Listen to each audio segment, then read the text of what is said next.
The Battle of the Bulge, also known as the Ardennes Offensive, or Unternehmen Wacht am Rhein, was the last major German offensive campaign on the Western Front during the Second World War, taking place from December 1944 to January 1945. It was launched through the densely forested Ardennes region between Belgium and Luxembourg. The offensive was intended to stop Allied use of the Belgian port of Antwerp and to split the Allied lines, allowing the Germans to encircle and destroy each of the four Allied armies, and force the Western Allies to negotiate a peace treaty in the Axis powers' favor. The Germans achieved a total surprise attack on the morning of December 1944, due to a combination of Allied overconfidence based on the favorable defensive terrain and faulty intelligence about Wehrmacht intentions, poor aerial reconnaissance due to bad weather, and a preoccupation with Allied offensive plans elsewhere. American forces were using this region primarily as a rest area for the U.S. First Army, and the lines were thinly held by fatigued troops and inexperienced replacement units. The Germans also took advantage of heavily overcast weather conditions that grounded the Allies' superior air forces for an extended period. American resistance on the northern shoulder of the offensive, around Elsenborn Ridge, and in the south, around Bastogne, blocked German access to key roads to the northwest and west, which they had counted on for success. This congestion and terrain that favored the defenders threw the German advance behind schedule and allowed the Allies to reinforce the thinly placed troops. The farthest west the offensive reached was the village of Foy, Notre Dame, southeast of Dinant, being stopped by the USS 2nd Armored Division on December 1944. Improved weather conditions from around December permitted air attacks on German forces and supply lines. On December, the lead element of General George S. Patton's U.S. Third Army reached Bastogne from the south, ending the siege. Although the offensive was effectively broken by December, when the trapped units of 2nd Panzer Division made two breakout attempts with only partial success, the battle continued for another month before the front line was effectively restored to its position prior to the attack. The Germans committed over 410,000 men, just over 400 tanks and armored fighting vehicles, 2,600 artillery pieces, and over 1,000 combat aircraft. Between 63,000 and 104,000 of these men were killed, missing, wounded in action, or captured. The battle severely depleted Germany's armored forces, which remained largely unreplaced throughout the remainder of the war. German Luftwaffe personnel, and later also Luftwaffe aircraft, in the concluding stages of the engagement, also sustained heavy losses. In the wake of the defeat, many experienced German units were effectively out of men and equipment, and the survivors retreated to the Siegfried Line. Allied forces eventually came to more than 700,000 men. From these, there were from 77,000 to more than 83,000 casualties, including at least 8,600 killed. The Bulge was the largest and bloodiest single battle fought by the United States in World War II. It was one of the most important battles of the war, as it marked the last major offensive attempted by the Axis powers on the Western Front. After this defeat, Nazi forces could only retreat for the remainder of the war. Background. After the breakout from Normandy at the end of July 1944, and the Allied landings in southern France on August 1944, the Allies advanced towards Germany more quickly than anticipated. The speed of the advance of the Allies caused several military logistics issues. By December 1944, General Dwight D. Eisenhower, the supreme Allied commander on the Western Front, and his staff decided to hold the Ardennes region primarily as a rest area for the U.S. First Army, with limited Allied operational objectives in the area. The Allies defended the Ardennes line very thinly due to the favorable defensive terrain, a densely wooded highland with deep river valleys and a rather thin road network, and because they had intelligence that the Wehrmacht was using the area across the German border as a rest and refit area for its own troops. Allied supply issues. The Allies faced major supply issues due to the rate of their advance coupled with the initial lack of deep-water ports. Over-the-beach supply operations using the Normandy landing areas and direct landing ships on the beaches were unable to meet operational needs. The only deep-water port the Allies had captured was Cherbourg, on the northern shore of the Cotentin Peninsula, and west of the original invasion beaches.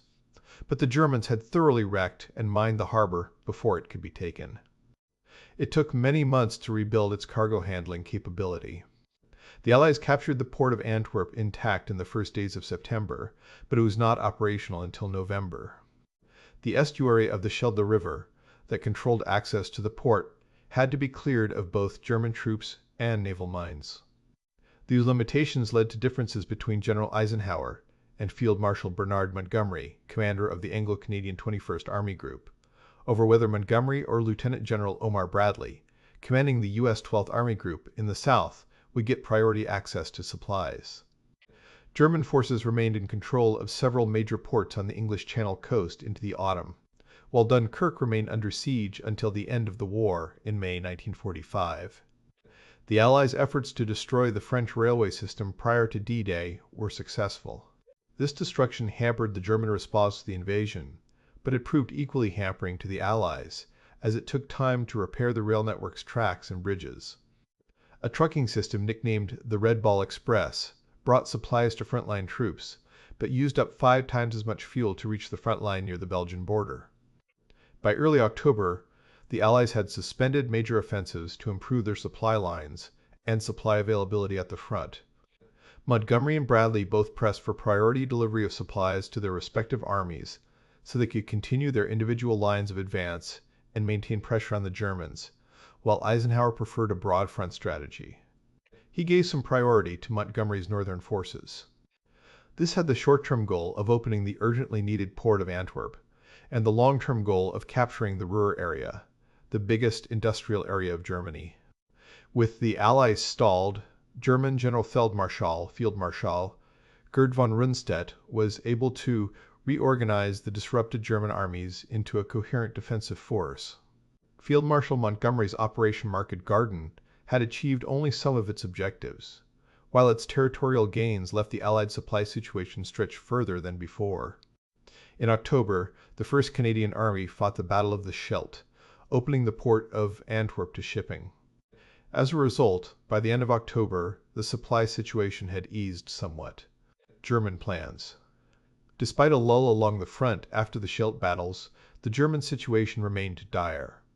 While operations continued in the autumn, notably the Lorraine campaign, the Battle of Aachen, and fighting in the Hürtgen Forest, the strategic situation in the west had changed little. The Allies were slowly pushing towards Germany, but no decisive breakthrough was achieved.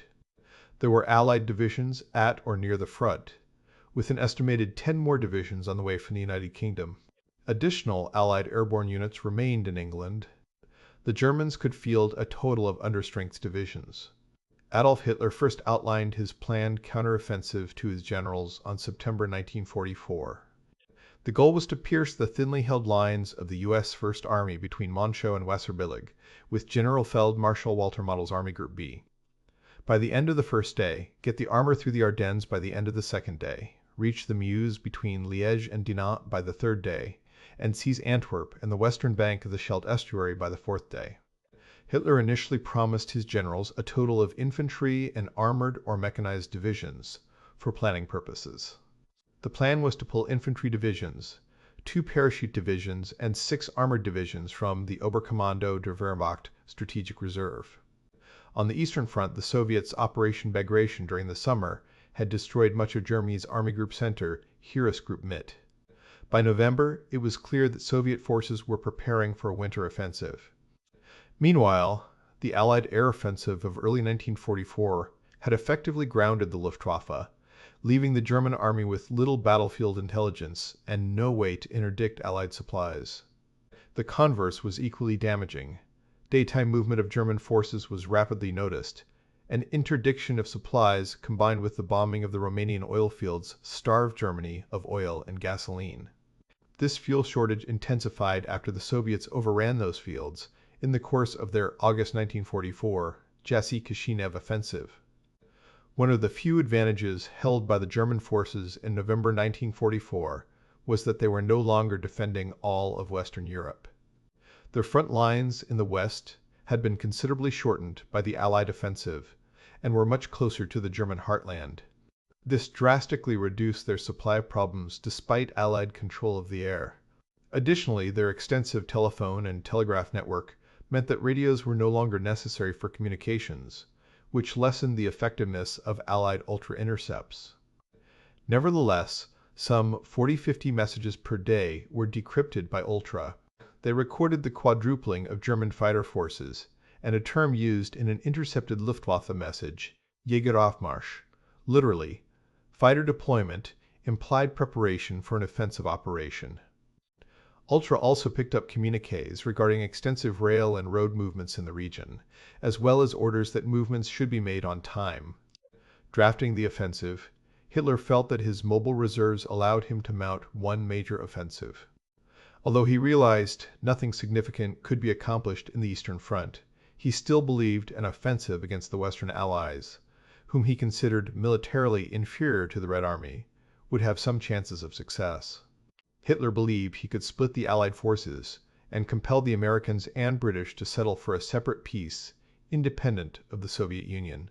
Success in the West would give the Germans time to design and produce more advanced weapons, such as jet aircraft, new U-boat designs, and super-heavy tanks, and permit the concentration of forces in the East. After the war ended, this assessment was generally viewed as unrealistic, given Allied air superiority throughout Europe and their ability to continually disrupt German offensive operations. Hitler's plan called for a blitzkrieg attack through the weakly defended Ardennes, mirroring the successful German offensive there during the Battle of France in 1940, and aimed at splitting the armies along the US-British lines and capturing Antwerp. The plan banked on unfavorable weather, including heavy fog and low-lying clouds, which would minimize the Allied air advantage. Hitler originally set the offensive for late November, before the anticipated start of the Russian winter offensive. The disputes between Montgomery and Bradley were well known, and Hitler hoped he could exploit this disunity. If the attack were to succeed in capturing Antwerp, 4 complete armies would be trapped without supplies behind German lines. Several senior German military officers, including General Feldmarschalls Model and von Rundstedt, expressed concern as to whether the goals of the offensive could be realized. Model and von Rundstedt both believed aiming for Antwerp was too ambitious, given Germany's scarce resources in late 1944. At the same time, they felt that maintaining a purely defensive posture, as had been the case since Normandy, would only delay defeat, not avert it. They thus developed alternative, less ambitious plans that did not aim to cross the Meuse River, in German and Dutch, Maas, models being Unternehmen, Herbstabelle, Operation Autumn Mist, and von Rundstedt's Fallmartin, Plan Martin. The 2 field marshals combined their plans to present a joint, small solution to Hitler. When they offered their alternative plans, Hitler would not listen. Rundstedt later testified that, while he recognized the merit of Hitler's operational plan, he saw from the very first that absolutely all conditions for the possible success of such an offensive were lacking. Model, commander of German Army Group B, Heeresgruppe B, and von Rundstedt, overall commander of the German Army Command in the West, OB West, were put in charge of carrying out the operation. The positions of the Allied armies stretched from southern France all the way north to the Netherlands. German planning for the counteroffensive rested on the premise that a successful strike against thinly manned stretches of the line would halt Allied advances on the entire Western Front. Operation names. The Wehrmacht's code name for the offensive was Unternehmen Wacht am Rhein. Operation Watch on the Rhine, after the German patriotic hymn Die Wacht am Rhein, a name that deceptively implied the Germans would be adopting a defensive posture along the Western Front. The Germans also referred to it as Ardennen Offensive, Ardennes Offensive, and Rundstedt Offensive, both names being generally used nowadays in modern Germany. The French and Belgian name for the operation is Bataille des Ardennes, Battle of the Ardennes. The battle was militarily defined by the Allies as the Ardennes counteroffensive, which included the German drive and the American effort to contain and later defeat it. The phrase Battle of the Bulge was coined by contemporary press to describe the way the Allied front line bulged inward on wartime news maps. While the Ardennes counteroffensive is the correct term in Allied military language, the official Ardennes-Alsace campaign reached beyond the Ardennes battle region. and the most popular description in English-speaking countries remains simply Battle of the Bulge. Planning. There is a popular impression that the chief trouble in the Ardennes is the lack of good roads. As anyone on the ground will agree, the Ardennes has a fairly good road system. It is not the lack of roads, as much as the lack of almost anything else on which to move, that matters. The OKW decided by mid-September, at Hitler's insistence, that the offensive would be mounted in the Ardennes, as was done in 1940. In 1940, German forces had passed through the Ardennes in 3 days before engaging the enemy, but the 1944 plan called for battle in the forest itself. The main forces were to advance westward to the Meuse River, then turn northwest for Antwerp and Brussels. The close terrain of the Ardennes would make rapid movement difficult, though open ground beyond the Meuse offered the prospect of a successful dash to the coast. 4 armies were selected for the operation. Adolf Hitler personally selected for the counter-offensive on the northern shoulder of the Western Front. The best troops available and officers he trusted. The lead role in the attack was given to the 6th Panzer Army, commanded by SS Obergruppenführer Sepp Dietrich. It included the most experienced formation of the Waffen-SS, the 1st SS Panzer Division, Leibstandarte SS Adolf Hitler. It also contained the 12th SS Panzer Division Hitlerjugend. They were given priority for supply and equipment and assigned the shortest route to the primary objective of the offensive, Antwerp, starting from the northernmost point on the intended battlefront, nearest the important road network hub of Monschau. The 5th Panzer Army under General Hasso von Manteuffel was assigned to the middle sector with the objective of capturing Brussels.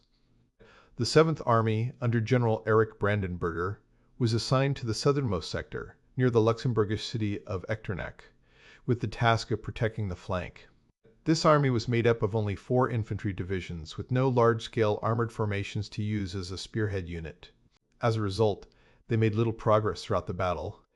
In an indirect secondary role, the 15th Army, under General Gustav Adolf von Zangen, recently brought back up to strength and re-equipped after heavy fighting during Operation Market Garden, was located just north of the Ardennes battlefield and tasked with holding U.S. forces in place, with the possibility of launching its own attack given favorable conditions. For the offensive to be successful, 4 criteria were deemed critical.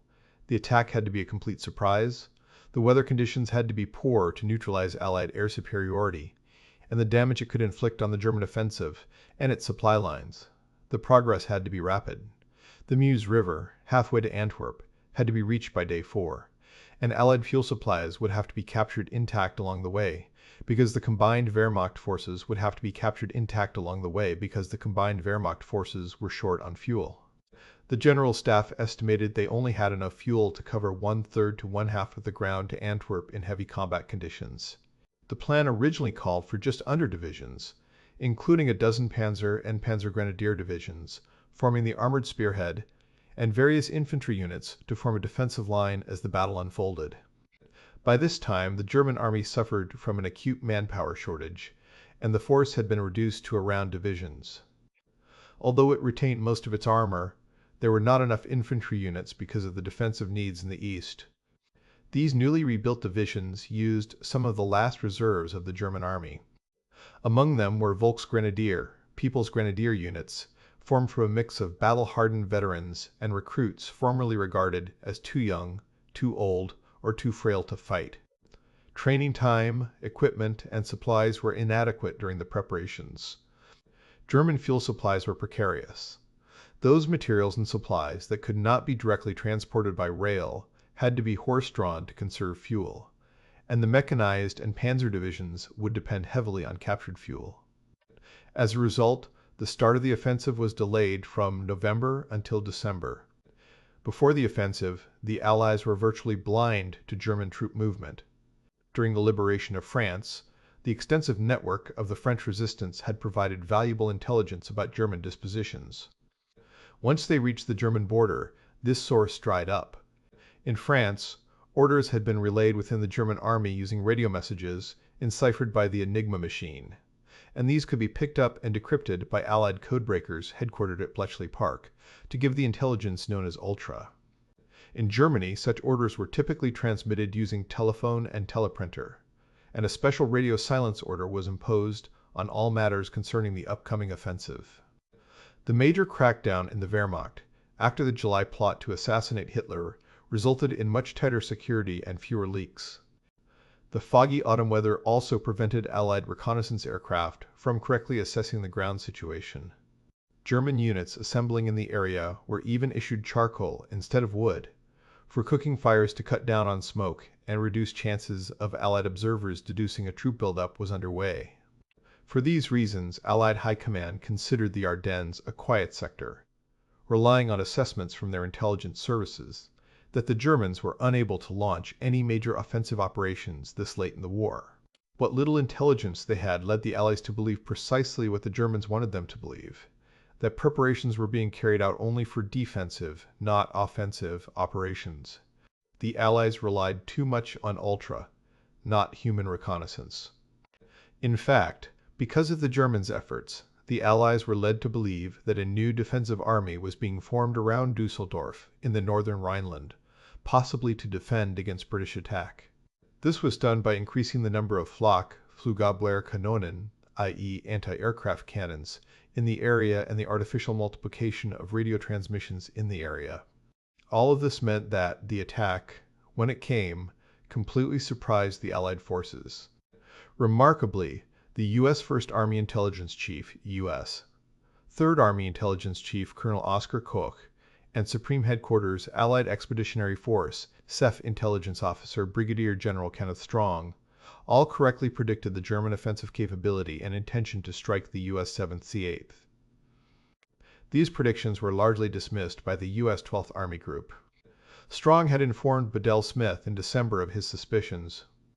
Bedell Smith sent Strong to warn Lieutenant General Omar Bradley, the commander of the 12th Army Group, of the danger. Bradley's response was succinct: "Let them come." Historian Patrick K. O'Donnell writes that on December 1944, U.S. Rangers, at great cost, took Hill during the Battle of the Hürtgen Forest. The next day, GIEs who relieved the Rangers reported a considerable movement of German troops inside the Ardennes in the enemy's rear, but that no one in the chain of command connected the dots. Because the Ardennes was considered a quiet sector, considerations of economy of force led it to be used as a training ground for new units and a rest area for units that had seen hard fighting. The U.S. units deployed in the Ardennes thus were a mixture of inexperienced troops, such as the 99th and 106th Golden Lions divisions, and battle-hardened troops sent to that sector to recuperate, the 28th Infantry Division. Two major special operations were planned for the offensive. By October, it was decided that Otto Skorzeny, the German SS commando who had rescued the former Italian dictator Benito Mussolini, was to lead a task force of English-speaking German soldiers in Operation Greif. These soldiers were to be dressed in American and British uniforms and wear dog tags taken from corpses and prisoners of war. Their job was to go behind American lines and change signposts, misdirect traffic, generally cause disruption, and seize bridges across the Meuse River. By late November, another ambitious special operation was added. Kohl, Friedrich August von der Heydte, was to lead a Fallschirmjäger Kampfgruppe paratrooper combat group in Operation Stusser, a nighttime paratroop drop behind the Allied lines aimed at capturing a vital road junction near Malmedy. German intelligence had set December as the expected date for the start of the upcoming Soviet offensive, aimed at crushing what was left of German resistance on the Eastern Front, and thereby opening the way to Berlin. It was hoped that Soviet leader Stalin would delay the start of the operation once the German assault in the Ardennes had begun, and wait for the outcome before continuing. After the July 1944 attempt to assassinate Hitler, and the close advance of the Red Army which would seize the site on January 1945, Hitler and his staff had been forced to abandon the Wolfschanze headquarters in East Prussia, in which they had coordinated much of the fighting on the Eastern Front. After a brief visit to Berlin, Hitler traveled on his Führersonderzug, special train of the Führer, to Gießen on December, taking up residence in the Adlerhorst-Erie Command Complex, co-located with OB West's base at Kranzberg Castle. Believing in omens and the successes of his early war campaigns that had been planned at Kranzberg, Hitler had chosen the site from which he had overseen the successful 1940 campaign against France and the Low Countries. Von Rundstedt set up his operational headquarters near Limburg, close enough for the generals and Panzer Corps commanders who were to lead the attack to visit Adlerhorst on December, traveling there in an SS-operated bus convoy. With the castle acting as overflow accommodation, the main party was settled into the Adlerhorst's house command bunker, including Gen. Alfred Jodl, Gen. Wilhelm Keitel, Gen. Blumentritt, von Manteuffel, and Dietrich. In a personal conversation on December between Walter Model and Friedrich von der Heydte, who was put in charge of Operation Stusser, von der Heydte gave Operation Stusser less than a 10% chance of succeeding. Model told him it was necessary to make the attempt. It must be done because this offensive is the last chance to conclude the war favorably. Initial German assault. On December 1944 at 05:03, the Germans began the assault with a massive 90-minute artillery barrage using 1,600 artillery pieces across a 100-kilometer 80-mile front on the Allied troops facing the 6th Panzer Army. The Americans' initial impression was that this was the anticipated localized counterattack resulting from the Allies' recent attack in the Wallerscheid sector to the north, where the 2nd Division had knocked a sizable dent in the Siegfried Line. Heavy snowstorms engulfed parts of the Ardennes area. While having the effect of keeping the Allied aircraft grounded, the weather also proved troublesome for the Germans because poor road conditions hampered their advance. Poor traffic control led to massive traffic jams and fuel shortages in forward units. Nearly hours into the assault, one of the German V-2 rockets destroyed the Cine Rex cinema in Antwerp, killing people, the highest death toll from a single rocket attack during the war. In the center, von Manteuffel's 5th Panzer Army attacked towards Bastogne and St. Vith, both road junctions of great strategic importance. In the south, Brandenberger's 7th Army pushed towards Luxembourg in its efforts to secure the flank from Allied attacks. Units involved in initial assault. Forces deployed north to south, northern sector, Monschau to Kruenkel central sector, Roth to Gemünd southern sector, Hochscheid to Mompach attack on the northern shoulder. While the siege of Bastogne is often credited as the central point where the German offensive was stopped, the battle for Elsenborn Ridge was actually the decisive component of the Battle of the Bulge.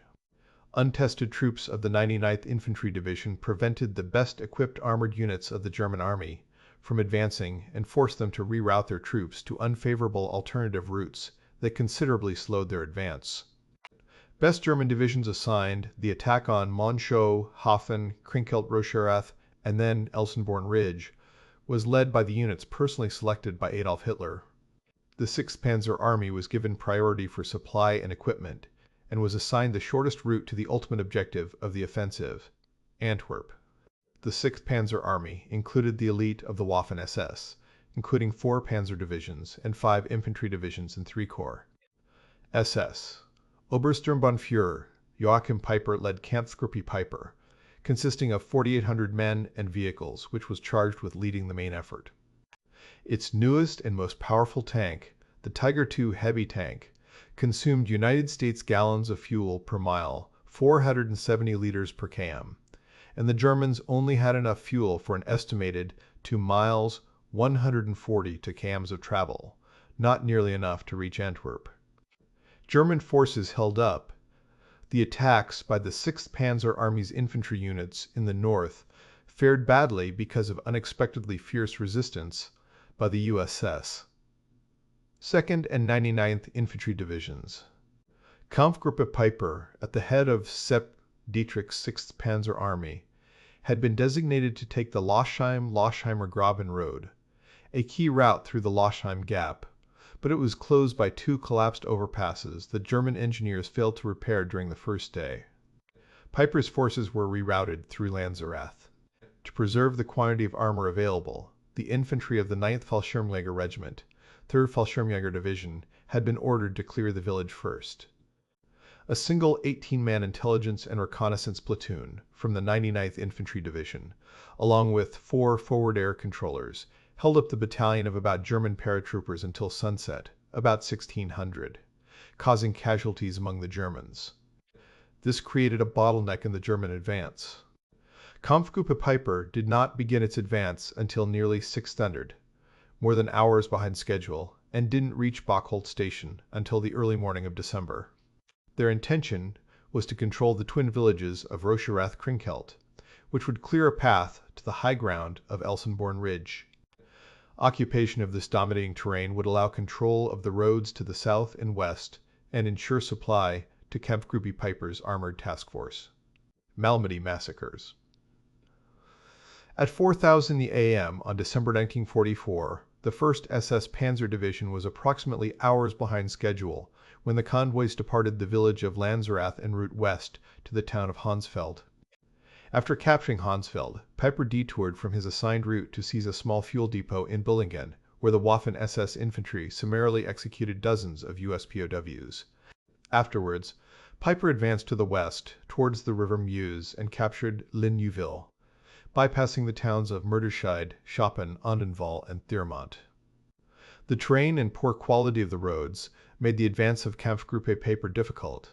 At the exit to the village of Thiermont, the armored spearhead was unable to travel the road directly to Le Neuville, and Peiper deviated from the planned route, and rather than turn to the left, the armored spearhead turned to the right, and advanced towards the crossroads of Bagnères, which is equidistant from the city of Malmedy and Le Neuville and Waimes. At 12:03 p.m. on December, Kampfgruppe Peiper was near the hamlet of Bagnères, on the height halfway between the town of Malmedy and Le Neuville, when they encountered elements of the 28th Field Artillery Observation Battalion, US 7th Armored Division. After a brief battle, the lightly armed Americans surrendered. They were disarmed and, with some other Americans captured earlier approximately men, sent to stand in a field near the crossroads under light guard. About 15 minutes after Peiper's advance guard passed through, the main body under the command of SS Sturmbannführer Werner Puchka arrived. The SS troopers suddenly opened fire on the prisoners. As soon as the firing began, the prisoners panicked. Most were shot where they stood, though some managed to flee. Accounts of the killing vary, but at least of the POWs were murdered. A few survived, and news of the killings of prisoners of war spread through Allied lines. Following the end of the war, soldiers and officers of Kampfgruppe Peiper, including Peiper and SS General Dietrich, were tried for the incident at the Malmedy massacre trial. Kampfgruppe Peiper deflected southeast. Driving to the southeast of Elsenborn, Kampfgruppe Peiper entered Hansfeld, where they encountered one of the 99th Division's rest centers, clogged with confused American troops. They quickly captured portions of the 3rd Battalion of the 39th 4th Infantry Regiment. They destroyed a number of American armored units and vehicles, and took several dozen prisoners, who were subsequently murdered. Peiper also captured 50,000 United States gallons, 1980,000 L, 42,000 imp gal of fuel for his vehicles. Peiper advanced northwest towards Bullingen, keeping to the plan to move west, unaware that if he had turned north, he had an opportunity to flank and trap the entire 2nd and 99th Divisions. Instead, intent on driving west, Peiper turned south to detour around Hunningen, choosing a route designated Rollbahn D as he had been given latitude to choose the best route west. To the north, the 277th Volksgrenadier Division attempted to break through the defending line of the US 99th and the 2nd Infantry Divisions. The 12th SS Panzer Division, reinforced by additional infantry, Panzer Grenadier and Volksgrenadier Divisions, took the key road junction at Losheimer Graben just north of Lanzerath, and attacked the twin villages of Rocherath and Krinkelt. With another, smaller massacre was committed in Worth, Belgium, approximately 6.5 miles, 10.5 km northeast of St. Beeth, on December 1944. 11 black American soldiers were tortured after surrendering and then shot by men of the 1st SS Panzer Division belonging to Schnellgruppe Knittel. Some of the injuries sustained before death included bayonet wounds to the head, broken legs, and their fingers cut off. The perpetrators were never punished for this crime. In 2001, a group of people began working on a tribute to the 11 black American soldiers to remember their sacrifices. Germans advanced west. By the evening, the spearhead had pushed north to engage the US 99th Infantry Division, and Kampfgruppe Peiper arrived in front of Stavelot. Piper's forces were already behind his timetable because of the stiff American resistance, and because when the Americans fell back, their engineers blew up bridges and emptied fuel dumps. Piper's unit was delayed, and his vehicles denied critically needed fuel. They took hours to advance from the Eifel region to Stavelot, while the same advance required 9 hours in 1940. Kampfgruppe Piper attacked Stavelot in December, but was unable to capture the town before the Americans evacuated a large fuel depot. 3 tanks attempted to take the bridge, but the lead vehicle was disabled by a mine. Following this, grenadiers advanced forward, but were stopped by concentrated American defensive fire. After a fierce tank battle the next day, the Germans finally entered the town when USS engineers failed to blow the bridge. Capitalizing on his success and not wanting to lose more time, Piper rushed an advance group toward the vital bridge at Trois Ponts, leaving the bulk of his strength in Stavelot. When they reached it at 11,003 on December, retreating U.S. engineers blew it up. Piper detoured north towards the villages of La Glaise and Chenaux. At Chenaux, the advance guard was attacked by American fighter bombers, destroying 2 tanks and 5 half-tracks, blocking the narrow road. The group began moving again at dusk at 1600 and was able to return to its original route at around 1800.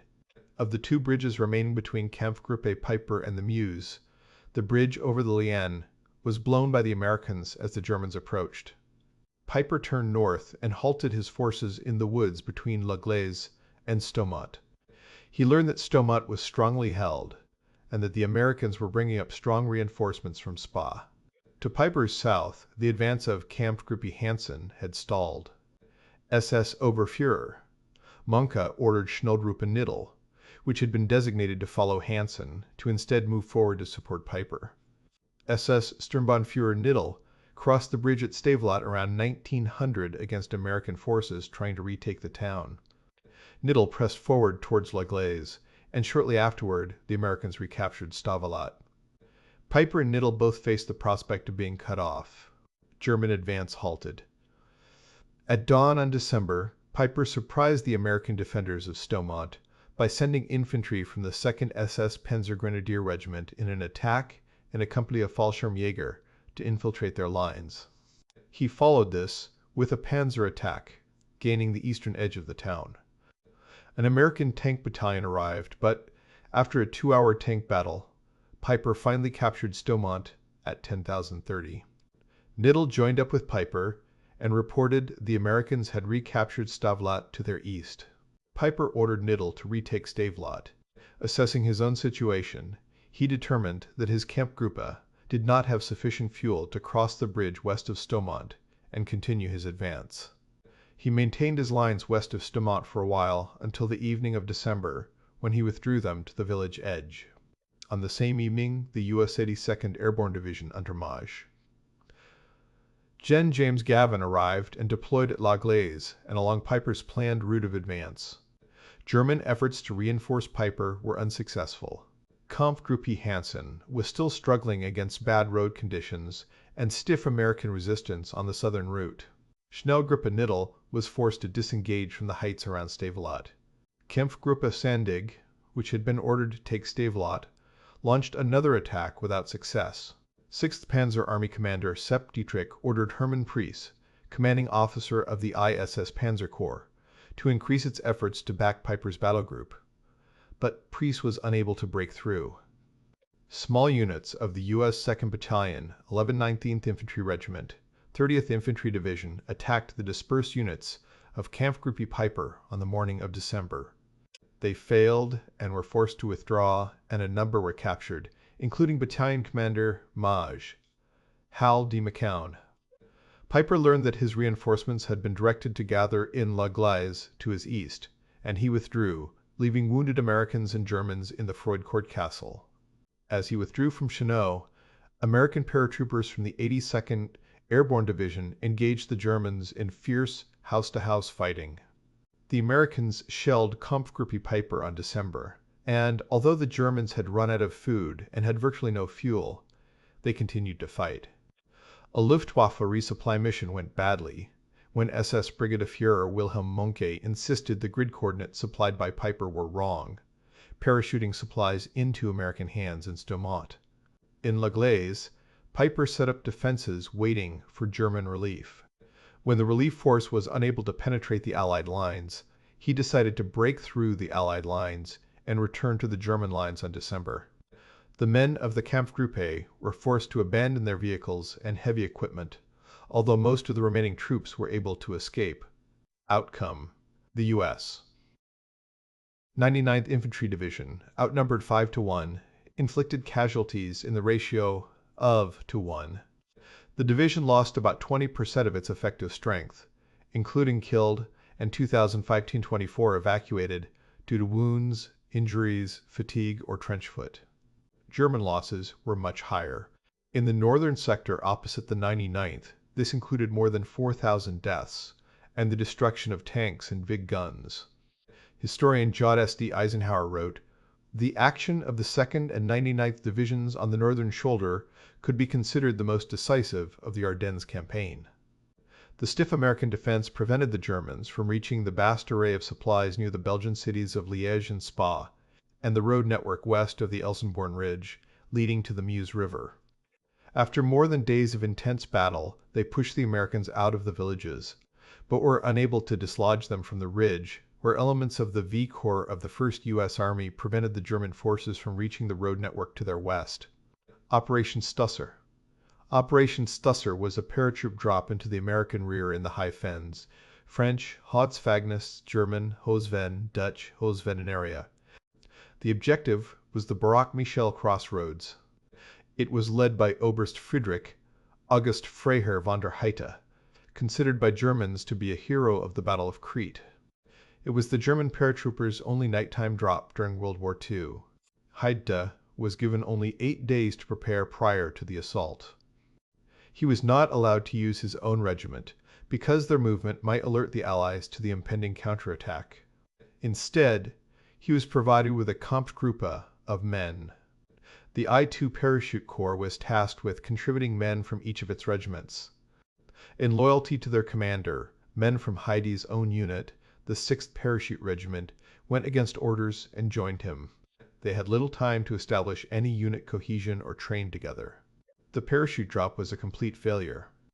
Heydte ended up with a total of around troops. Too small and too weak to counter the Allies, they abandoned plans to take the crossroads and instead converted the mission to reconnaissance. With only enough ammunition for a single fight, they withdrew towards Germany and attacked the rear of the American lines. Only a bout of his weary men finally reached the German rear. Chinon Massacre. Following the Malmedy Massacre on New Year's Day 1945, having previously received orders to take no prisoners, American soldiers executed approximately 60 German prisoners of war near the Belgian village of Chinon, 8 kilometers from Bastogne. Attack in the center. The Germans fared better in the center, the km 20 Schnee Eifel sector, as the 5th Panzer Army attacked positions held by the U.S. 28th and 106th Infantry Divisions. The Germans lacked the overwhelming strength that had been deployed in the north, but still possessed a marked numerical and material superiority over the very thinly spread 28th and 106th Divisions. They succeeded in surrounding 2 largely intact regiments, 422nd and 423rd of the 26th Division, in a pincer movement, and forced their surrender, a tribute to the way Manteuffel's new tactics had been applied. The official U.S. Army history states, at least 7,000 men were lost here, and the figure probably is closer to 8,000 or 9,000. The amount lost in arms and equipment, of course, was very substantial. The Schnee Eifel battle, therefore, represents the most serious reverse suffered by American arms during the operations of 1944-45 in the European theater. Battle for St. Vith. In the center, the town of St. Vith, a vital road junction, presented the main challenge for both von Manteuffel's and Dietrich's forces. The defenders, led by the 7th Armored Division, included the remaining regiment of the 1/6th U.S. Infantry Division, with elements of the 9th Armored Division and 28th U.S. Infantry Division. These units, which operated under the command of Generals Robert W. Hasbrouck, 7th Armored, and Alan W. Jones, 26th Infantry, successfully resisted the German attacks, significantly slowing the German advance. At Montgomery's orders, St. Vith was evacuated on December. U.S. troops fell back to entrenched positions in the area, presenting an imposing obstacle to a successful German advance. By December, as the Germans shattered their flanks, the defenders' position became untenable, and U.S. troops were ordered to retreat west of the Somme River. Since the German plan called for the capture of St. Vith by 18 Tride on December, the prolonged action in and around it dealt a major setback to their timetable. Meuse River bridges. To protect the river crossings on the Meuse at Givet, Dinant, and Namur, Montgomery ordered those few units available to hold the bridges on December. This led to a hastily assembled force, including rear echelon troops, military police, and Army Air Force personnel. The British 29th Armoured Brigade of British 11th Armoured Division, which had turned in its tanks for re-equipping, was told to take back their tanks and head to the area. Bruges Corps was significantly reinforced for this effort. Units of the Corps which fought in the Ardennes were the 51st Highland and 53rd Welsh Infantry Divisions, the British 6th Airborne Division, the 29th and 33rd Armoured Brigades, and the 34th Tank Brigade. Unlike the German forces on the northern and southern shoulders, who were experiencing great difficulties, the German advance in the center gained considerable ground. The 5th Panzer Army was spearheaded by the 2nd Panzer Division, while the Panzer-Lehr Division, Elite Armored Demonstration Division, came up from the south, leaving Bastogne to other units. The Orthe River was passed at Ortheville on December. Lack of fuel held up the advance for one day, but on December, the offensive was resumed towards the two small towns of Hargimont and Marchais-en-Famenne. Hargimont was captured the same day, but Marchais-en-Famenne was strongly defended by the American 84th Division. Gen. Von Lüttwitz, commander of the Panzer Corps, ordered the division to turn westwards towards Dinant and the Meuse, leaving only a blocking force at Marchais-en-Famenne. Although advancing only in a narrow corridor, 2nd Panzer Division was still making rapid headway, leading to jubilation in Berlin. Headquarters now freed up the 9th Panzer Division for 5th Panzer Army, which was deployed at Marchais. On 22-3 December, German forces reached the woods of Foy-Notre-Dame, only a few kilometers ahead of Dinant. The narrow corridor caused considerable difficulties, as constant flanking attacks threatened the division. On December, German forces made their furthest penetration west. The Panzer-Lehr Division took the town of Selles, while a bit farther north, parts of 2nd Panzer Division were in sight of the Meuse near Dinant at Foy-Notre-Dame. A hastily assembled British blocking force on the east side of the river prevented the German battle group Bulge from approaching the Dinant Bridge. The 29th Armoured Brigade ambushed the Germans, knocking out 3 Panthers and a number of vehicles in and around Foy-Notre-Dame. By late Christmas Eve, the advance in this sector was stopped, as Allied forces threatened the narrow corridor held by the 2nd Panzer Division. Operation Grafe and Operation Beirung for Operation Grafe, Griffin, Otto Skorzeny, successfully infiltrated a small part of his battalion of English-speaking Germans, disguised in American uniforms, behind the Allied lines. Although they failed to take the vital bridges over the Meuse, their presence caused confusion out of all proportion to their military activities, and rumors spread quickly. Even General George Patton was alarmed and, on December, described the situation to General Dwight Eisenhower as "Krauts," speaking perfect English. Raising hell, cutting wires, turning road signs around, spooking whole divisions, and shoving a Bulge into our defenses. Checkpoints were set up all over the Allied rear, greatly slowing the movement of soldiers and equipment. American MPs at these checkpoints grilled troops on things that every American was expected to know, like the identity of Mickey Mouse's girlfriend, baseball scores, or the capital of a particular U.S. state, though many could not remember or did not know.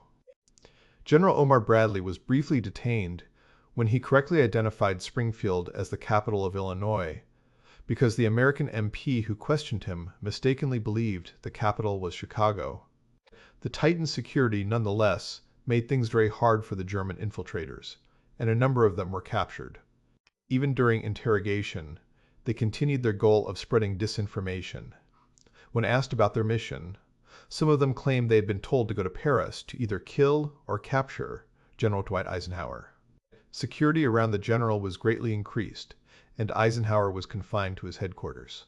Because Skorzeny's men were captured in American uniforms, they were executed as spies. This was a standard punishment option for most armies of the time, as many belligerents considered it necessary to protect their territory and forces against the grave dangers of enemy spying. Skorzeny said that he was told by German legal experts that as long as he did not order his men to fight in combat while wearing American uniforms, such a tactic was a legitimate ruse of war. Skorzeny and his men were fully aware of their likely fate, and most wore their German uniforms underneath their American ones in case of capture.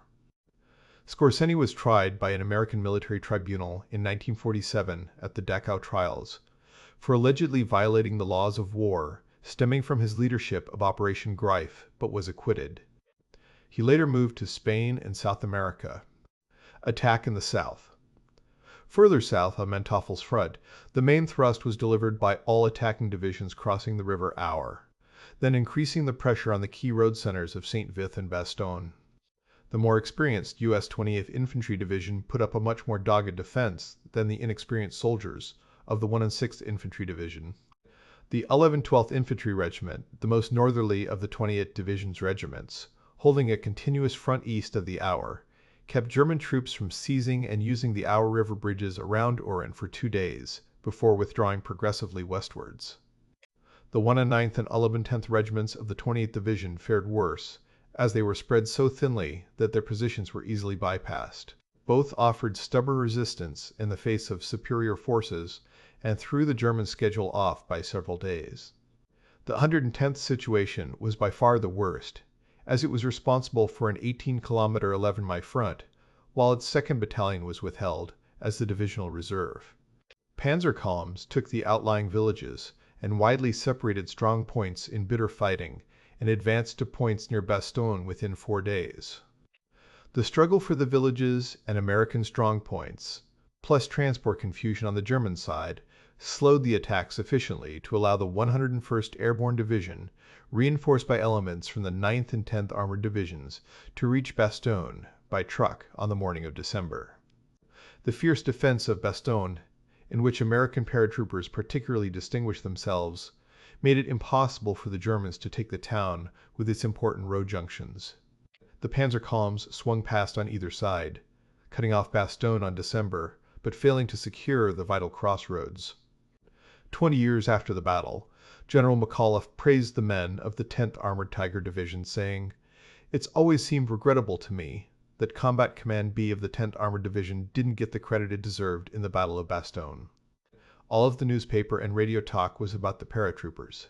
Actually, the 10th Armored Division was in there, December 18th, a day before we were, and had some very hard fighting before we ever got into it, and I sincerely believe that we would never have been able to get into Bastogne if it had not been for the defensive fighting of the 3 elements of the 10th Armored Division who were first into Bastogne, and protected the town from invasion by the Germans. In the extreme south, Brandenburger's 3 infantry divisions were checked by divisions of the U.S. 7th 8th Corps, after an advance of 6.4 kilometers 4 miles. That front was then firmly held. Only the 5th Parachute Division of Brandenburger's command was able to thrust forward KM 12 Mai on the inner flank to partially fulfill its assigned role. Eisenhower and his principal commanders realized by December that the fighting in the Ardennes was a major offensive and not a local counterattack, and they ordered vast reinforcements to the area. Within a week, 250,000 troops had been sent. General Gavin of the 82nd Airborne Division arrived on the scene first and ordered the 101st to hold Bastogne, while the 82nd would take the more difficult task of facing the SS Panzer divisions. It was also thrown into the battle north of the Bulge, near Elsenborn Ridge. Siege of Bastogne. Senior Allied commanders met in a bunker in Verdun on December. By this time, the town of Bastogne and its network of hard-topped roads leading through the widely forested mountainous terrain, with deep river valleys and boggy mud of the Ardennes region, was under severe threat. Bastogne had previously been the site of the 8th Corps headquarters. 2 separate westbound German columns that were to have bypassed the town to the south and north.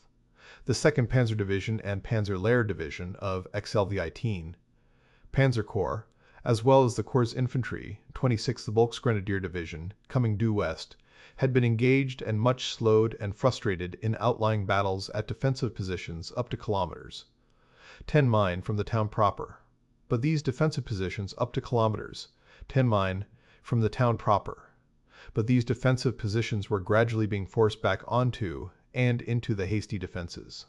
Moreover, the sole corridor that was open to the southeast was threatened, and it had been sporadically closed as the front shifted, and there was expectation that it would be completely closed sooner than later, given the strong likelihood that the town would soon be surrounded. Gen. Eisenhower, realizing that the Allies could destroy German forces much more easily when they were out in the open and on the offensive than if they were on the defensive, told his generals, "The present situation is to be regarded as one of opportunity for us and not of disaster. There will be only cheerful faces at this table." Patton, realizing what Eisenhower implied, responded, "Hell, let's have the guts to let the bastards go all the way to Paris. Then we'll really cut 'em off and chew 'em up." Eisenhower, after saying he was not that optimistic, asked Patton how long it would take to turn his Third Army, located in northeastern France, north to counterattack. To the disbelief of the other generals present, Patton replied that he could attack with 2 divisions within hours. Unknown to the other officers present, before he left, Patton had ordered his staff to prepare 3 contingency plans for a northward turn in at least corps strength. By the time Eisenhower asked him how long it would take, the movement was already underway. On December, Eisenhower removed the 1st and 9th U.S. Armies from Gen. Bradley's 12th Army Group, and placed them under Montgomery's 21st Army Group. By December, the Germans had surrounded Bastogne, which was defended by the 101st Airborne Division, the all-African American 969th Artillery Battalion, and Combat Command B of the 10th Armored Division. Conditions inside the perimeter were tough. Most of the medical supplies and medical personnel had been captured. Food was scarce, and by December artillery ammunition was restricted to rounds per gun per day. The weather cleared the next day, and supplies, primarily ammunition, were dropped over 4 of the next 5 days. Despite determined German attacks, the perimeter held. The German commander, Lettwitz, requested Bastogne's surrender. When Brig. Gen. Anthony McAuliffe, acting commander of the 101th, was told of the German demand to surrender, in frustration he responded, "Nuts." After turning to other pressing issues, his staff reminded him that they should reply to the German demand. One officer, Lieutenant Cole, Harry Kinnard, noted that McAuliffe's initial reply would be "tough to beat." Thus McAuliffe wrote on the paper, which was typed up and delivered to the Germans, the line he made famous and a morale booster to his troops, "Nuts." That reply had to be explained, both to the Germans and to non-American allies. Both 2nd Panzer and Panzer Lehr Division moved forward from Bastogne after December, leaving only Panzer Lehr Division's 911st Regiment to assist the 26th Volksgrenadier Division in attempting to capture the crossroads. The 26th VG received 1 Panzergrenadier Regiment from the 15th Panzergrenadier Division on Christmas Eve for its main assault the next day. Because it lacked sufficient troops and those of the 26th VG Division were near exhaustion, the Exilfied Panzer Corps concentrated its assault on several individual locations on the west side of the perimeter in sequence, rather than launching one simultaneous attack on all sides.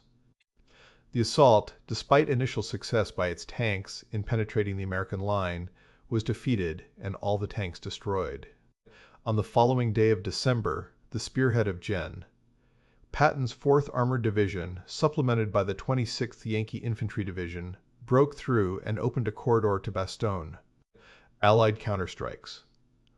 On December, the weather conditions started improving, allowing the Allied air forces to attack. They launched devastating bombing raids on the German supply points in their rear, and P-47 Thunderbolts started attacking the German troops on the roads. Allied air forces also helped the defenders of Bastogne, dropping much-needed supplies, medicine, food, blankets, and ammunition. A team of volunteer surgeons flew in by military glider and began operating in a tool room. By December, the German advance was effectively stalled short of the Meuse. Units of the British Corps were holding the bridges at Dinant, Givet, and Namur, and U.S. units were about to take over. The Germans had outrun their supply lines, and shortages of fuel and ammunition were becoming critical. Up to this point, the German losses had been light, notably in armor, with the exception of Piper's losses. On the evening of December, Manteuffel recommended to Hitler's military adjutant a halt to all offensive operations and a withdrawal back to the West Wall, literally Western Rampart. Hitler rejected this. Disagreement and confusion at the Allied command prevented a strong response, throwing away the opportunity for a decisive action. In the center, on Christmas Eve, the 2nd Armored Division attempted to attack and cut off the spearheads of the 2nd Panzer Division at the Meuse, while the units from the 4th Cavalry Group kept the 9th Panzer Division at Marche busy. As a result, parts of the 2nd Panzer Division were cut off. The Panzer-Lehr Division tried to relieve them, but was only partially successful, as the perimeter held. For the next 2 days, the perimeter was strengthened. On in December, the trap units of 2nd Panzer Division made 2 breakout attempts, again only with partial success, as major quantities of equipment fell into Allied hands. Further Allied pressure out of Marche finally led the German command to the conclusion that no further offensive action towards the Meuse was possible. In the south, Patton's Third Army was battling to relieve Bastogne. At 16,000 on December, the lead element, Company D, 37th Tank Battalion of the 4th Armored Division, reached Bastogne, ending the siege. German supporting efforts across the Western Front. On January, in an attempt to keep the offensive going, the Germans launched 2 new operations. At 09:15, the Luftwaffe launched Unternehmen Bodenplatte, Operation Baseplate, a major campaign against Allied airfields in the Low Countries. Hundreds of planes attacked Allied airfields, destroying or severely damaging some aircraft. The Luftwaffe lost planes to Allied fighters, and mostly because of an unexpectedly high number of Allied flak guns, set up to protect against German V-1 flying bomb missile attacks, and using proximity-fused shells, but also by friendly fire from the German flak guns that were uninformed of the pending large-scale German air operation. The Germans suffered heavy losses at an airfield named Y-29, losing of their own planes while damaging only 4 American planes. While the Allies recovered from their losses within days, the operation left the Luftwaffe ineffective for the remainder of the war. On the same day, German Army Group G, Heeresgruppe A, and Army Group Upper Rhine, Heeresgruppe Oberrhein, launched a major offensive against the thinly stretched, kilometers 70-mile line of the 7th U.S. Army. This offensive, known as Unternehmen Nordwind, Operation North Wind, and separate from the Ardennes offensive, was the last major German offensive of the war on the Western Front. The weakened 7th Army had, at Eisenhower's orders, sent troops, equipment, and supplies north to reinforce the American armies in the Ardennes, and the offensive left it in dire straits. By January, 7th Army's VI Corps was fighting on 3 sides in Alsace. With casualties mounting, and running short on replacements, tanks, ammunition, and supplies, 7th Army was forced to withdraw to defensive positions on the south bank of the Modder River on January. The German offensive drew to a close on January. In the bitter, desperate fighting of Operation Nordwind, VI Corps, which had borne the brunt of the fighting, suffered a total of 14,716 casualties. The total for 7th Army for January was 11,609. Total casualties included at least 9,000 wounded. 1st, 3rd, and 7th Armies suffered a total of 7,000 hospitalized from the cold. Allied counteroffensive. While the German offensive toward the Meuse had ground to a halt by the end of December, they still controlled a dangerous salient in the Allied line. Patton's Third Army in the south, centered around Bastogne, would attack north. Montgomery's forces in the north would strike south, and the 2 forces planned to meet at Houffalize to reduce the Bulge and push east back toward the offensive start line. The temperature during that January was extremely low, which required weapons to be maintained and truck engines run every half hour to prevent their oil from congealing. The offensive went forward regardless. Eisenhower wanted Montgomery to go on the counteroffensive on January, with the aim of meeting up with Patton's advancing Third Army and cutting off German troops at the tip of the salient, trapping them in a pocket. Montgomery, refusing to risk underprepared infantry in a snowstorm for a strategically unimportant area, did not launch the attack until January. In addition, a series of renewed German attempts to re-encircle and seize Bastogne using units moved to the southern shoulder of the salient from the north, put Patton in a desperate fight for the initiative, with the German maintaining offensive operations in sectors north and east of Bastogne until January, and resulting in heavier fighting than during the 21-26 December siege of Bastogne itself. In addition, Patton's Third Army would have to clear out the Harlinge pocket east of Bastogne on the Belgian-Luxembourg border. One of these fierce actions around Bastogne occurred on January. The Tiger the Sieger Days of German Heavy Tank Battalion supported an attack by the 12th SS Hitlerjugend Division against U.S. positions of the 6th Armored Division near Woerden and knocked out Sherman tanks. At the start of the offensive, the 1st and 3rd U.S. armies were separated by about km 25 miles. American progress in the south was also restricted to about a kilometer, or a little over half a mile per day. On 7-8 January 1945, Hitler agreed to gradually withdraw forces from the tip of the Ardennes salient to east of Houffalize, to avoid being cut off, but the Germans continued to resist in the salient and were only gradually pushed back otherwise. Considerable fighting went on for another weeks, with 3rd Army and 1st Army linking up on January with the capture of Houffalize. 6th Panzer Army left the Ardennes and ceded its sector to the 5th Panzer Army on January, while St. Vith was recaptured by the Americans on January, and the last German units participating in the offensive did not return to their start line until February. Winston Churchill, addressing the House of Commons following the Battle of the Bulge, said, "This is undoubtedly the greatest American battle of the war, and will, I believe, be regarded as an ever-famous American victory." Force comparisons by date. Strategy and leadership. Hitler's chosen few. The plan and timing for the Ardennes attack sprang from the mind of Adolf Hitler. He believed a critical fault line existed between the British and American military commands, and that a heavy blow on the Western Front would shatter this alliance. Planning for the Watch on the Rhine offensive emphasized secrecy and the commitment of overwhelming force. Due to the use of landline communications within Germany, motorized runners carrying orders, and draconian threats from Hitler, the timing and mass of the attack was not detected by ultra code breakers and achieved complete surprise. After officers of the regular German army attempted to assassinate him, Hitler had increasingly trusted only the Nazi Party SS and its armed branch, the Waffen-SS. He entrusted them with carrying out his decisive counterattack. But following the Allied Normandy invasion, the SS armored units had suffered significant leadership casualties.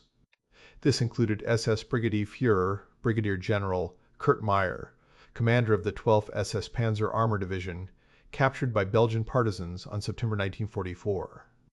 Thus Hitler gave responsibility for the key right flank of the assault to the best SS troops and a few Volksgrenadier units under the command of Sepp Joseph Dietrich, a fanatical political disciple of Hitler, and a loyal follower from the early days of the rise of National Socialism in Germany. The leadership composition of the 6th Panzer Army had a distinctly political nature.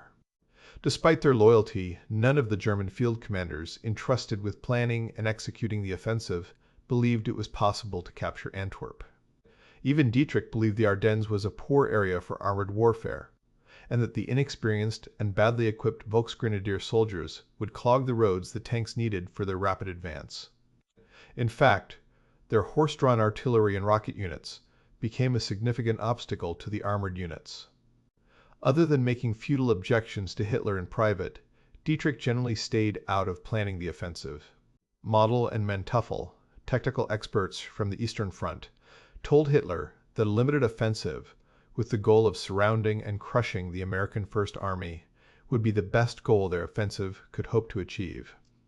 Their ideas shared the same fate as Dietrich's objections. The German staff planning and organization of the attack was well done.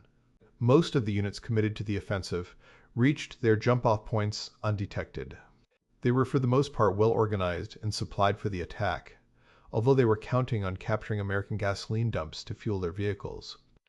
As the battle ensued on the northern shoulder of the offensive, Dietrich stopped the armored assault on the twin villages after 2 days, and changed the axis of their advance southward, through the hamlet of Domäne Buchenbach. The headlong drive on Elsenborn Ridge lacked needed support from German units that had already bypassed the ridge. Dietrich's decision unknowingly played into American hands, as Robertson had already decided to abandon the villages. Allied High Command controversy. One of the fault lines between the British and American high commands was Eisenhower's commitment to a broad front advance.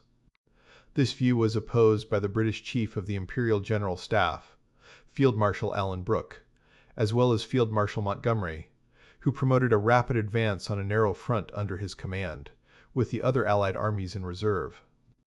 Eisenhower based his decision on various military and political realities.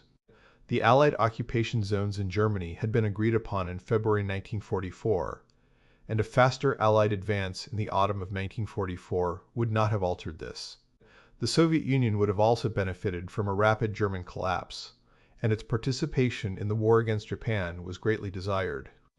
There were reservations about whether the Allied logistical system possessed the required flexibility to support the narrow front strategy. The reality of terrain and logistics argued strongly against it, and the consequences, if the narrow front advance had failed, would have been very severe. Montgomery's Chief of Staff, Major General Francis de Guingen, stated in his post-war account that he had opposed Montgomery's narrow front strategy on political and administrative grounds. Montgomery's actions. Montgomery differed from the U.S. command in how to respond to the German attack, and his public statements to that effect caused tension in the American High Command. Major General Freddie de Guingen, Chief of Staff of Montgomery's 21st Army Group, rose to the occasion and personally smoothed over the disagreements on December. As the Ardennes crisis developed, the U.S. 1st Army, Hodges, and U.S. 9th Army, Simpson, on the northern shoulder of the German penetration, lost communications with adjacent armies, as well as with Bradley's headquarters in Luxembourg City, to the south of the Bulge. Consequently, at 10:30 a.m. on December, Eisenhower transferred the command of the U.S. 1st and 9th Armies temporarily from Bradley to Montgomery. Command of the U.S. 1st Army reverted to the U.S. 12th Army Group on January 1945, and command of the U.S. 9th Army reverted to the U.S. 12th Army Group on April 1945. Montgomery wrote about the situation he found on December. The 1st Army was fighting desperately. Having given orders to Dempsey and Carrar, who arrived for a conference at AM, I left at noon for the HQ of the 1st Army, where I had instructed Simpson to meet me. I found the northern flank of the Bulge was very disorganized. 9th Army had 2 corps and 3 divisions. 1st Army had 3 corps and 15 divisions. Neither Army commander had seen Bradley, or any senior member of his staff, since the battle began, and they had no directive on which to work. The first thing to do was to see the battle on the northern flank as one whole, to ensure the vital areas were held securely, and to create reserves for counterattack. I embarked on these measures. I put British troops under command of the 9th Army to fight alongside American soldiers, and made that army take over some of the 1st Army front. I positioned British troops as reserves behind the 1st and 9th Armies until such time as American reserves could be created. Slowly but surely the situation was held, and then finally restored. Similar action was taken on the southern flank of the Bulge by Bradley with the 3rd Army. Due to the news blackout imposed on the 16th, the change of leadership to Montgomery did not become public information until SHEF announced that the change in command had absolutely nothing to do with failure on the part of the 3 American generals. The announcement resulted in headlines in British newspapers and Stars and Stripes, which for the first time mentioned British contributions to the fighting. Montgomery requested permission from Churchill to give a press conference to explain the situation. Though some of his staff were concerned at how the press conference would affect Montgomery's image, it was cleared by CIGS Alan Brooke, who was possibly the only person from whom Montgomery would accept advice. On the same day as Hitler's withdrawal order of January, Montgomery held his press conference at Zonhoven. Montgomery started with giving credit to the courage and good fighting quality of the American troops, characterizing a typical American as a very brave fighting man who has that tenacity in battle which makes a great soldier, and went on to talk about the necessity of Allied teamwork, and praised Eisenhower, stating, "Teamwork wins battles, and battle victories win wars. On our team, the captain is General Ike." Then Montgomery described the course of the battle for a half hour. Coming to the end of his speech, he said he had employed the whole available power of the British group of armies. This power was brought into play very gradually. Finally, it was put into battle with a bang. You thus have the picture of British troops fighting on both sides of the Americans who have suffered a hard blow. He stated that he, i.e. the German, was headed off, seen off, and written off. The battle has been the most interesting, I think possibly one of the most interesting and tricky battles I have ever handled. Despite his positive remarks about American soldiers, the overall impression given by Montgomery, at least in the ears of the American military leadership, was that he had taken the lion's share of credit for the success of the campaign, and had been responsible for rescuing the besieged Americans. His comments were interpreted as self-promoting, particularly his claim that when the situation began to deteriorate, Eisenhower had placed him in command in the North. Patton and Eisenhower both felt this was a misrepresentation of the relative share of the fighting played by the British and Americans in the Ardennes. For every British soldier there were 30 to 40 Americans in the fight, and that it belittled the part played by Bradley, Patton, and other American commanders. In the context of Patton's and Montgomery's well-known antipathy, Montgomery's failure to mention the contribution of any American general besides Eisenhower was seen as insulting. Indeed, Bradley and his American commanders were already starting their counterattack by the time Montgomery was given command of 1st and 9th U.S. Armies. Focusing exclusively on his own generalship, Montgomery continued to say he thought the counteroffensive had gone very well, but did not explain the reason for his delayed attack on January. He later attributed this to needing more time for preparation on the Northern Front. According to Churchill, the attack from the south under Patton was steady but slow and involved heavy losses, and Montgomery was trying to avoid this situation. Morlock states that Monty was preoccupied with being allowed to lead a single-thrust offensive to Berlin as the overall commander of Allied ground forces, and that he accordingly treated the Ardennes counteroffensive as a sideshow, to be finished with the least possible effort and expenditure of resources. Many American officers had already grown to dislike Montgomery, who was seen by them as an overly cautious commander, arrogant, and all too willing to say uncharitable things about the Americans. However, on January 1945, Churchill stated to Parliament, "The United States troops have done almost all the fighting." He ended with, "Care must be taken in telling our proud tale not to claim for the British Army an undue share of what is undoubtedly the greatest American battle of the war and will, I believe, be regarded as an ever-famous American victory." Montgomery subsequently recognized his error and later wrote, "Not only was it probably a mistake to have held this conference at all in the sensitive state of feeling at the time, but what I said was skillfully distorted by the enemy." BBC correspondent Chester Wilmot explained that my dispatch to the BBC about it was intercepted by the German wireless, rewritten to give it an anti-American bias, and then broadcast by Arnhem Radio, which was then in Goebbels' hands. Monitored at Bradley's HQ, this broadcast was mistaken for a BBC transmission, and it was this twisted text that started the uproar.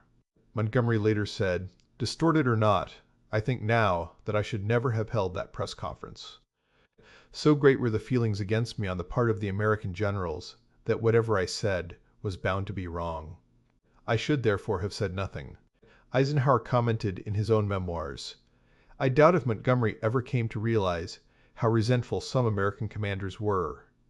They believed he had belittled them, and they were not slow to voice reciprocal scorn and contempt.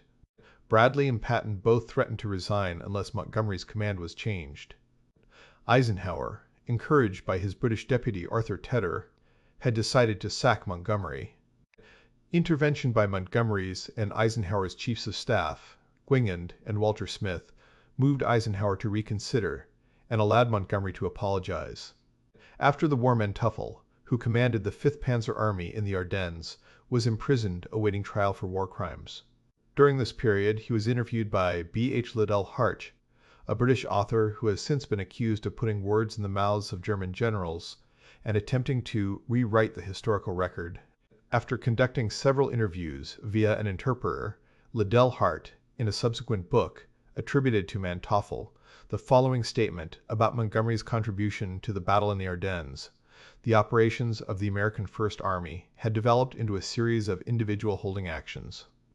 Montgomery's contribution to restoring the situation was that he turned a series of isolated actions into a coherent battle, fought according to a clear and definite plan. It was his refusal to engage in premature and piecemeal counterattacks, which enabled the Americans to gather their reserves and frustrate the German attempts to extend their breakthrough.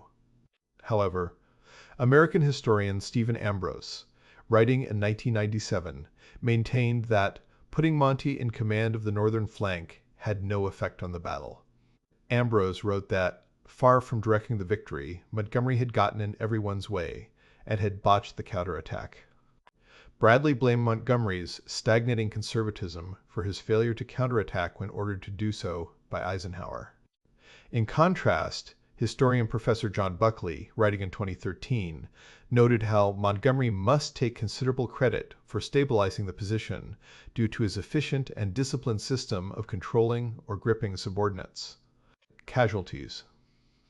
Allied.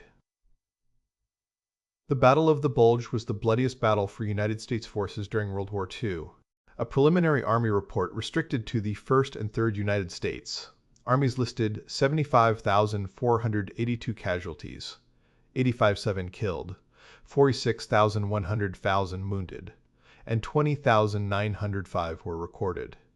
As 1,045 were recorded as 1,400, 200 killed, wounded, and missing. T.N. Dupuy, David Bongard, and Richard Anderson list battle casualties for Corps combat units as 1,462, including killed, wounded, and missing to January 1945 inclusive. Casualties among American divisions, excluding attached elements, Corps, and Army-level combat support, and rear area personnel, totaled 62,439 from December 1944 to January 1945, inclusive 6,238 killed, 32,712 wounded, and 23,399 missing. Historian Charles B. McDonald lists 81,000 American casualties, 41,015 during the defensive phase, and 39,672 during the drive to flatten the Bulge through January. An official report by the United States Department of the Army lists 105,000 Un-22 casualties for the entire Ardennes-Alsace campaign, including 19,246 killed, 62,489 wounded, and 26,612 captured or missing. This number incorporates losses not just for the Battle of the Bulge, but also all losses suffered during the period by units with the Ardennes-Alsace. Battle credit, the entirety of United States, 1st, 3rd, and 7th Armies, which includes losses suffered during the German offensive in Alsace. For the period of December 1944, January 1945 on the entire Western Front, Forrest Pogue gives a total of 28,078 United States military personnel captured, including shot down airmen. German. The German High Command estimated that they lost between 81,084 and 98,024 men on the Western Front between December 1944 and January 1945. The accepted figure was 81,834, of which 12,600 were killed, 38,600 were wounded, and 30,582 were missing. Allied estimates on German casualties range from 81,000 to 10,900. Some authors have estimated German casualties as high as 125,000. Christer Bergstrom lists between and losses to all causes among German tanks, tank destroyers, and assault guns during the campaign, of which were lost in combat. Of the German write-offs, 16,200 were Tigers, 19,194, Panthers 21,158, Panzer IVs, and 79-82 were tank destroyers and assault guns. Hermann Jung gave figures for German tanks across the entire Western Front from December 1944 to February 1945. Other sources placed German losses in the range of 600-800. Magna E. Bauer's review of OKW records suggests losses in December 77, Panzer IVs, Panthers, Tigers, and assault guns, and even more in January. American losses over the same period were similarly heavy, totaling from tanks and tank destroyers exclusive of other types and losses suffered by British Corps, 2 in tanks alone. Result: although the Germans managed to begin their offensive with complete surprise and enjoyed some initial successes, they were not able to seize the initiative on the Western Front. While the German command did not reach its goals, the Ardennes operation inflicted heavy losses and set back the Allied invasion of Germany by several weeks.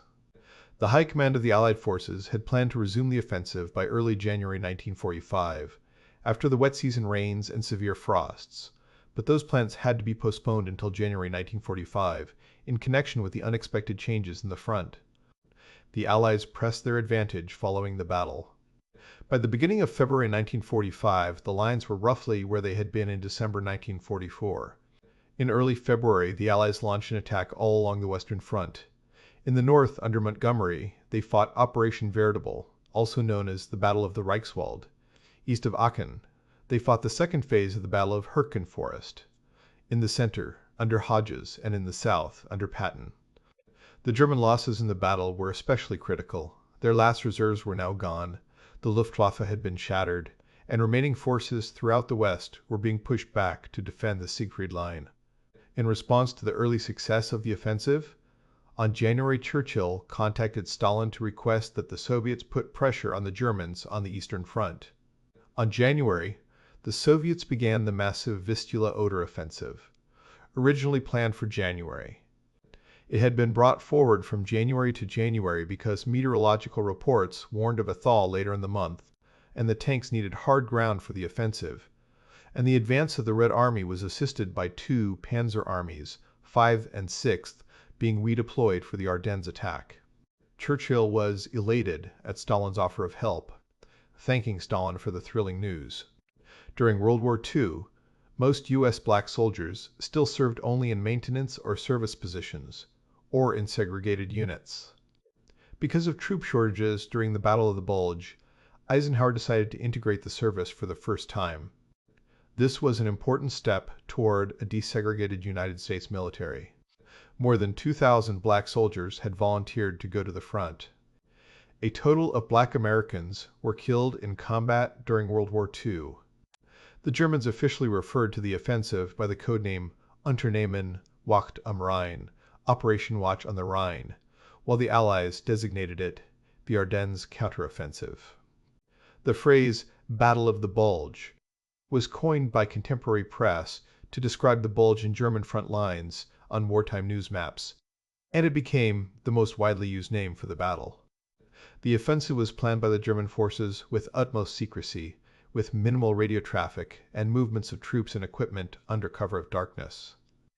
Intercepted German communications indicating a substantial German offensive preparation were not acted upon by the Allies. Media attention. The battle around Bastogne received a great deal of media attention because in early December 1944, it was a rest and recreation area for many war correspondents. The rapid advance by the German forces who surrounded the town, the spectacular resupply operations via parachute and glider, along with the fast action of General Patton's 3rd United States Army, all were featured in newspaper articles and on radio, and captured the public's imagination. There were no correspondents in the area of St. Vith, Elsenborn, or Mönchengladbach. Bletchley Park post-mortem. Missed indicators. At Bletchley Park, F.L. Lucas and Peter Calvacoresi of Hutt were tasked by General Nye, as part of the inquiry set up by the Chiefs of Staff, with writing a report on the lessons to be learned from the handling of pre-battle Ultra. The report concluded that the costly reverse might have been avoided if Ultra had been more carefully considered. Ultra intelligence was plentiful and informative, though not wholly free from ambiguity, but it was misread and misused. Lucas and Calvacoresi noted that intelligence staffs had been too apt to assume that Ultra would tell them everything. Among the signs misread were the formation of the new 6th Panzer Army in the build-up area, west bank of the Rhine, about Cologne, the new STARS signals control network, noted by the Fusion Room traffic analysts, linking all the armored divisions assembling in the build-up area, including some transferred from the Russian front, the daily aerial reconnaissance of the lightly defended target area by new Aradoar jets as a matter of greatest urgency. The marked increase in railway traffic in the build-up area. The movement of 1,000 trucks from the Italian front to the build-up area. Disproportionate anxiety about tiny hitches in troop movements, suggesting a tight timetable. Shea failures. For its part, HUD had grown shy of going beyond its job of amending and explaining German messages. Drawing broad conclusions was for the intelligence staff at SHEF, who had information from all sources, including aerial reconnaissance. Lucas and Calvacaresi added that it would be interesting to know how much reconnaissance was flown over the Eifel sector on the U.S. First Army front. E.J.N. Rose, head air advisor in HUT 3, read the paper at the time and described it in 1998 as an extremely good report that showed the failure of intelligence at SFWER and at the Air Ministry. Lucas and Calvacaresi expected heads to roll at Eisenhower's HQ, but they did no more than wobble. 5 copies of a report by the chief of the Secret Intelligence Service, indications of the German offensive of December 1944, derived from Ultra material, submitted to DMI, were issued on December 1944. Copy number is held by the United Kingdom National Archives as file HW 13-45. It sets out the various indications of an impending offensive that were received, then offers conclusions about the wisdom conferred by hindsight, the dangers of becoming wedded to a fixed view of the enemy's likely intentions and improvements in German security. It also stresses the role played by poor Allied security. The Germans have, this time, prevented us from knowing enough about them, but we have not prevented them knowing far too much about us. Battle credit. After the war ended, the U.S. Army issued battle credit in the form of the Ardennes-Alsace campaign citation to units and individuals that took part in operations in Northwest Europe. The citation covered troops in the Ardennes sector where the main battle took place, as well as units further south in the Alsace sector, including those in the northern Alsace, who filled in the vacuum created by the U.S. Third Army racing north. Engaged in the concurrent Operation Nordwind diversion in central and southern Alsace launched to weaken Allied response in the Ardennes, and provided reinforcements to units fighting in the Ardennes.